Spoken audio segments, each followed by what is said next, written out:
berbalut rasa penasaran kepada Olga Syaputra kian menghimpit dada. Ya, sudah 2 bulan komedian kocak ini jatuh sakit dan tak pernah muncul. Berembus beragam kabar terkait kondisi kesehatan serta keberadaannya. Dan seolah tak menguak misteri kondisi terkini dan keberadaan Olga, membuat Umi Zubaidah beberapa hari kemarin mendatangi rumah sakit di Singapura tempat Olga dirawat. Namun ternyata Umi Zubaidah mengalami nasib tak lebih baik dari Melanie Ricardo, Raffi, Ayu Dewi dan juga Juppe yang tidak diperkenankan bertemu Olga. Umi Zubaidah bahkan tak bertemu sama sekali dengan pihak manajemen dan keluarga Olga di Singapura. Lantas apa maksud Umi Zubaidah menjenguk Olga? Benarkah ada motif tertentu di balik niat menjenguknya?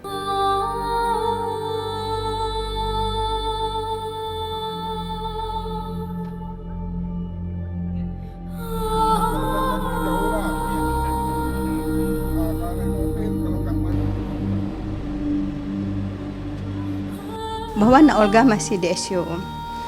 Belum dikatakan pulang ke Indonesia, itu tidak ada. Itu kan omongan mungkin dibuat-buat yang ya, entah dari mana berita itu sampai ke media. Nah, dengan huru-hara pemberitaan yang nggak jelas, Umi berangkat sampai ke sana. Umi menuju ke rumah sakit. Di sana Umi cek bahwa Nak Olga masih ada di sana dan masih di ruang ICU. Lah itu kan kabar-kabar yang menurut Billy nggak benar, dan juga katanya Olga di Jakarta tapi disembunyi, itu kan kabar yang nggak benar. Pertama Umi masuk ruangan rawat dulu. Umi tanya, oh tak ada katanya nama Olga di sini. Oh ya, saya masuk ke ruang ICU. Saya tanya, oh ya ada katanya gitu. Ya udah alhamdulillah. Kemudian Umi masuk, Umi tanya lagi, ada di dalam katanya masih ICU.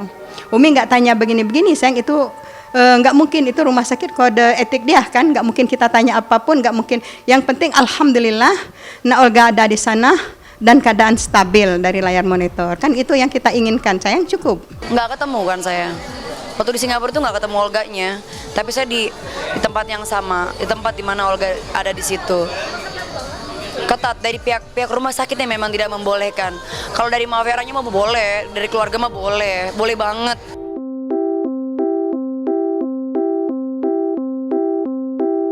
Menurut Umi Zubaidah, Olga masih terbaring di ruang ICU di Singapura, entah dalam kondisi koma ataupun sadar. Jawaban yang lebih menggembirakan akhirnya didapat dari Dr. Yunita, dokter pribadi Olga di Indonesia yang sekaligus sahabat baik sang host dahsyat. Dr. Yunita justru intens mendapat informasi perkembangan terkini kondisi kesehatan Olga. Lantas perkembangan apa yang dialami Olga kini? Benarkah Olga sudah bisa merefleks dan bereaksi jika disentuh? Kita akan menanti bagaimana refleks-refleks secara fungsional ataupun motorik daripada pasien seperti itu. Yang kita hadapi adalah masalahnya meningitis yang menyerang pada selaput otak. Jadi mungkin saja beberapa fungsi dan segala macam. Jadi kita tunggu kabar baiknya saja. Refleksnya udah kelihatan, jempol udah goyang-goyang. Apa penyakit Nak Olga itu pasti nggak bisa kita ketahui, dan yang penting Nak Olga ada di sana dan keadaan dirawat masih di ICU. Baik, alhamdulillah. Yang tadi Billy bilang alhamdulillah sih baik. Sudah sadar? Berkat kan? Iya, udah. Pokoknya intinya stabil apa baik. Dan pasca munculnya pesan berantai juga broadcast dari Tika Bisono dan Yanti, seorang relawan pasien kanker, benarkah langsung dibantah Dr. Yunita bahwa Olga masih terdiagnosa meningitis dan bukan kelenjar getah bening stadium 4 yang disebut-sebut Yanti? Lalu apa sebenarnya motif dan tujuan dibalik kemunculan berita tersebut? Ketika saya mendengar kabar lagi, benjolan di leher Olga itu apa? Kenapa ada benjolan di situ? Kalau memang meningitis, apakah bukan itu berarti salah diagnosa? Apakah bukan itu kemungkinan karena peralatan di rumah sakit tersebut kurang memadai, sehingga vonis yang didapat itu ya disesuaikan dengan kondisi yang ada di rumah sakit setempat. Hasil vonisnya adalah meningitis dan harus segera dioperasi, tidak apa-apa dioperasi. Tapi sekali lagi kecurigaan saya semakin bertambah. Sepertinya firasat saya lah yang benar untuk kesekian kalinya, bahwa sesudah Olga operasi ternyata kok koma. Kalau kita mengikuti juga perjalanan beliau dari sejak RSPI, itu memang itu bukan penyakit ringan, kita udah tahu semua lah ya. Penyakit berat lah itu ya, dan dengan koma 1,5 bulan itu udah luar biasa lah ya. Jadi bukan sesuatu yang sederhana, penyakitnya empati ini harus kita bangun dulu nih, empati ini ya. Dan dengan diawali dengan adanya benjolan di sini, ya kan, itu juga udah tersebarkan beritanya bahwa itu kalau daerah sini sampai ke sini itu kan kalau nggak tiroid atau getah bening ya. Mungkin saya sudah pernah menjelaskan bahwa harus ada bukti otentik. Ya, pasien memang harus punya rahasia antara dokter dan pasien, dan misalnya pun didiagnosa seperti itu, memang harus ada bukti hasil laboratorium, hasil pemeriksaan fisik, dan semuanya itu harus dibuktikan. Tetapi kan kita juga harus menghormati hak pasien.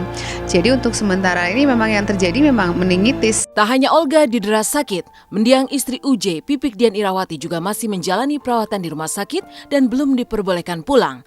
Benarkah kondisi Pipik kian memburuk? Benarkah pula Pipik akan segera menjual rumah bersama segenap kenangannya bersama almarhum di rumah itu? Lantas mengapa Pipik masih memikirkan akan tinggal di mana bersama anak-anaknya setelah keluar dari rumah sakit nanti? Curahan hati Pipik setelah yang satu ini.